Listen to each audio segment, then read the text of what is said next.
షాద్నగర్ నియోజకవర్గం కొత్తూరు మండలము ఎల్ముల్నర్వ గ్రామ పంచాయతీ జహాంగీర్పీర్ దర్గా బ్రాకెట్లో 4340 ఓట్లు ఉన్న మా గ్రామ పంచాయతీలో జనరల్ మహిళగా రావడం జరిగింది.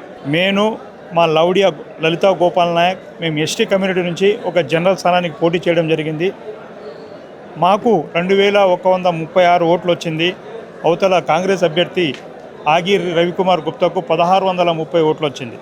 మాకు ఈరోజు 506 ఓట్ల మెజార్టీతో మా ఇల్మునర గ్రామం నుంచి మాకు ఆశీర్వదించి ఓటు చేసి గెలిపించడం జరిగింది. మేము బీఆర్ఎస్ అభ్యర్థిగా ఉన్నాము, మద్దతుదారులతో వాళ్ళు కాంగ్రెస్ నుంచి ఉన్నారు, వాళ్ళు ఓడిపోవడం జరిగింది.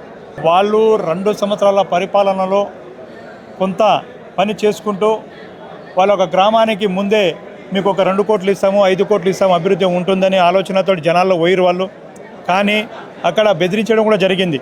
ఒకవేళ కాంగ్రెస్ అభ్యర్థికి మీరు ఓటు వేసి గెలిపించుకోకపోతే మనకు గ్రామానికి వచ్చే నిధులు, శాంక్షన్ అయిన నిధులు మీకు రావు, అభివృద్ధి కాదని చెప్పారు. కానీ గత 10 సంవత్సరాల బీఆర్ఎస్ ప్రభుత్వంలో చేసిన అభివృద్ధి పనులను మేము వివరించుకుంటూ పోతూ కళ్యాణ లక్ష్మి కానీ, ఇంటింటి మంచినీళ్ళు కానీ, ప్లస్ మనకు రైతు బంధు, రైతు బీమా ఇలాంటి అంటే కేసీఆర్ కిట్టు అప్పుడు చేసిన అభివృద్ధి జనాల్లో గట్టిగా ఉంది. ఆ రోజుల్లో మనం కేసీఆర్ను కాకుండా అసెంబ్లీ ఎలక్షన్లలో రేవంత్ రెడ్డి గారు తెచ్చుకోవడంతో ఈరోజు మన గ్రామాలలో అసలు ఒక పచ్చదనం అనేది కనిపించకుండా పోయింది.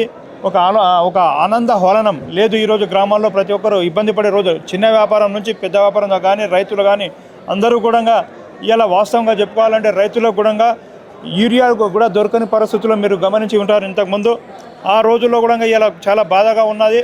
కాబట్టి బీఆర్ఎస్ ప్రభుత్వం మద్దతుదారులకు ఖచ్చితంగా గెలిపించుకోవాలనే ఆలోచన జనాల్లో ఉంది. నేను ఒక ఎస్టీ కమ్యూనిటీ ఉంది కూడా జనరల్లో గెలిచిన వాళ్ళ మద్దతుతో నేను కోరడం జరుగుతుంది.